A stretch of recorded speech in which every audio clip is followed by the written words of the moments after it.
Au fond, pour conclure cette partie, le texte que je lis n'est qu'un élément d'un très grand récit qui commence à la création du monde et qui se termine à la parousie quand nous serons tous au ciel. Voilà. Ce que je suis en train de travailler, vous voyez, c'est un élément d'un récit immense. Et donc, le texte que je focalise prend du sens en comparaison avec d'autres textes qui le situent mieux comme un élément d'un récit qui va du début à la fin de l'humanité, avec au centre ce qui pour nous chrétiens est au centre, c'est-à-dire Jésus-Christ, sa vie, sa mort et sa résurrection. Alors, je conclus cette partie-là, la partie c'est susciter des questions et les réponses des membres du groupe, en disant que ce qu'on peut appeler des questions fortes, ce sont des questions qui partent du détail. Alors les enfants s'attachent au détail, mais les adultes aussi souvent, les groupes bibliques s'attachent au détail. Et pourquoi ceci, pourquoi ça? Donc les questions fortes, c'est des questions qui partent du détail, très important, puisque c'est avec des détails que le texte fait du sens, pour tirer vers le sens. Dire, mais pas simplement se poser des questions techniques. Les groupes bibliques, même d'adultes, ont beaucoup de mal. Là, on se noie quelquefois dans les détails, on reste dans les détails. Mais pourquoi je ne sais pas quoi, le fils prodigue. En plus, c'est une parabole, mais on fait comme si c'était un récit réel. Mais pourquoi le père, il a tout partagé à son fils, il n'a pas posé de questions, etc. Et c'est une bonne question, mais si on va vers... Qu'est-ce que ça signifie? Mais si on se dit, mais vraiment, ce père, il est quand même un peu mou, il aurait pu... Bon, on se noie, quoi, et on n'en tire rien du tout du texte. Donc les questions fortes, c'est ça. Alors j'en donne donc trois caractéristiques de ce questionnement. La première caractéristique, c'est qu'elles mettent les personnes en recherche. Vous posez des questions qui mettent les gens en recherche, qui leur font travailler les méninges, qui les mettent en mouvement. Et donc, vous les mettez en état de réceptivité. Quand on est en recherche, on est prêt à écouter des réponses. Tant qu'on n'est pas en recherche, vous pouvez me donner toutes les réponses que vous voulez, on ne les entend pas. Deuxièmement, ce sont des questions qui orientent vers le sens du texte, parce que si on a mis ce texte dans la Bible, c'est quand même pour que ça fasse du sens, pour les premiers lecteurs, les deuxièmes et ceux qui viendront 20 siècles après. Et troisièmement, ce sont des questions qui aident. Donc je donne les orientations du sens qui aident à mieux connaître Dieu, mieux connaître notre relation à lui. Voilà. Est-ce que les questions que j'ai posées à mon groupe l'aident à voir que le texte nous aide à mieux connaître Dieu, à mieux connaître notre relation à lui? C'est quand même en gros ce que vous avez fait ce matin. Est-ce que c'est un texte qui nous aide aussi à mieux nous connaître nous-mêmes? J'ai beaucoup parlé sur le doute, là, plus il y avait eu cette question, mais voilà.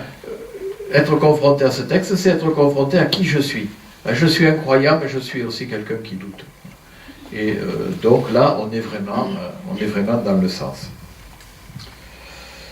Alors j'en étais à combien de points? 5, c'est le 6? C'est le 7. Ah non, mais la conclusion, c'était la conclusion du sixième point. Du petit point, c'était pas la conclusion générale. Oui, je n'aurais pas dû dire le mot conclusion. Il va échapper. Alors, le point 7, c'est l'avant-dernier. La dernière ligne droite. Écoutez les questions et interventions des membres du groupe. Bon, j'en fais un point particulier, même si j'en ai déjà parlé. Donc, écoutez les interventions des membres du groupe et leurs questions. C'est simplement pour souligner que, a priori, je pense que quand quelqu'un parle, il parle pour dire quelque chose. C'est pas toujours vrai. Mais si je prends au sérieux ce qu'il me dit, il y a toute chance qu'il va se mettre à parler pour dire quelque chose.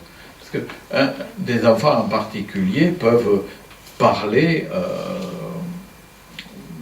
comme ça pour occuper un peu le temps, pour faire rire les copains. Mais si vous prenez leur parole au sérieux, vous les désarçonnez. Et à ce moment-là, peut-être il va dire, je peux peut-être parler pour dire quelque chose de ce que je pense vraiment. Ou les adultes, c'est pareil, il y en a qui parlent parce qu'ils sont bavards, pas forcément parce qu'ils ont quelque chose à dire, mais si vous vous mettez à prendre au sérieux la parole, à la couper si elle est trop longue, bien sûr, mais à prendre au sérieux la parole, tout d'un coup, et à relancer la question en disant, mais toi, qu'est-ce que tu en penses? Parce que vous avez entendu que des on, par exemple, vous entendez que des on, évidemment, il faut dire toi.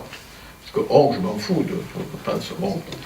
Par contre, toi, ça m'intéresse beaucoup. Vous voyez, si on prend au sérieux la parole de l'autre, si a priori on s'intéresse à sa parole, on aide les personnes, je ne dis pas que c'est facile, on aide les personnes à avoir une véritable parole et à se mettre en recherche.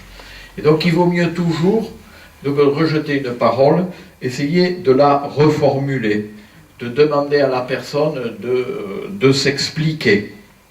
Voilà. Ou de demander aux autres leur avis. Souvent, reformuler des questions ou reformuler ce que la personne vient de dire a de l'importance parce que tout d'un coup la personne entend ce qu'elle a dit. Parce que c'est pas sûr, des fois on dit des choses, on ne se rend pas trop compte de ce qu'on dit. Tout d'un coup la personne entend ce qu'elle a dit, puis dit, ah mais ça doit être important puisque l'animateur répète ce que je viens de dire, puis les autres aussi. Vous voyez? Donc reprendre ce qui vient d'être dit pour le relancer a beaucoup d'importance plutôt que de céder à la tentation de donner trop vite des réponses.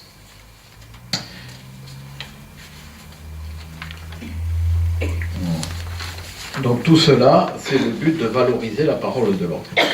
Dernier point. Alors je ne sais pas si c'est une conclusion, mais c'est le dernier point, donc le 8e. La parole du catéchiste. Je termine... une inclusion, un chiasme, je termine par là où j'avais commencé. C'est-à-dire que le fait que vous questionniez, le fait que vous posiez des questions, le fait que vous mettiez le groupe en recherche, ne vous dispense pas de parler. Ça vous dispense de parler trop vite, de parler trop tôt, de parler pour ne rien dire. Mais vous avez non seulement le droit, mais le devoir de parler vous aussi, pour apporter votre pierre à ce qui a été la recherche du groupe. Mais c'est une parole, vous voyez, qui est différée. Je ne parle pas tout de suite, je ne me tais pas parce que je ne veux pas m'engager, je veux rester à distance, mais je laisse la parole aux autres pour pouvoir à mon tour rentrer dans l'échange de paroles, mais y rentrer avec une vraie parole et pas en récitant ce que j'ai dit à l'avance. J'insiste beaucoup pour que quand vous avez quelque chose à dire, vous le disiez. Alors pas trop tôt, pas trop longuement, et que vous n'essayez pas de le faire dire au groupe. Je suis exaspéré chaque fois que j'entends des catéchistes, et Dieu sait que c'est fréquent, essayer de faire dire aux enfants ce qu'ils ont envie de dire. Mais foutre, dites-le si vous avez envie de dire quelque chose. Si vous avez envie de dire que ça vous touche que Dieu parle à Moïse, mais dites-le. Mais n'essayez pas de le faire dire aux enfants. C'est pas ça votre rôle. Vous avez le droit à la parole. Voyez. Mais si vous donnez la parole aux autres, aux enfants ou aux adultes, laissez-les dire ce que eux veulent dire. Et vous dites, c'est dommage, ils n'ont pas dit ça. C'est pas dommage, vous n'avez qu'à le dire, puisque vous voulez le dire. Et ils vous écouteront parce que vous les avez écoutés. Voilà. Et puis si vous n'écoutez pas, tant pis. On ne dit pas que des paroles, on disait avec Odile, en général dans un exposé on retient que 10% de ce qui a été dit. Vous voyez, donc je parle depuis plus de demi-heure. Donc vous voyez, vous n'allez pas retenir tout. Mais c'est normal, mais c'est pas grave, mais ça ne me traumatise pas du tout. Voilà. J'espère que vous ne retiendrez pas rien du tout, parce que sinon... voilà, allez, je me tais.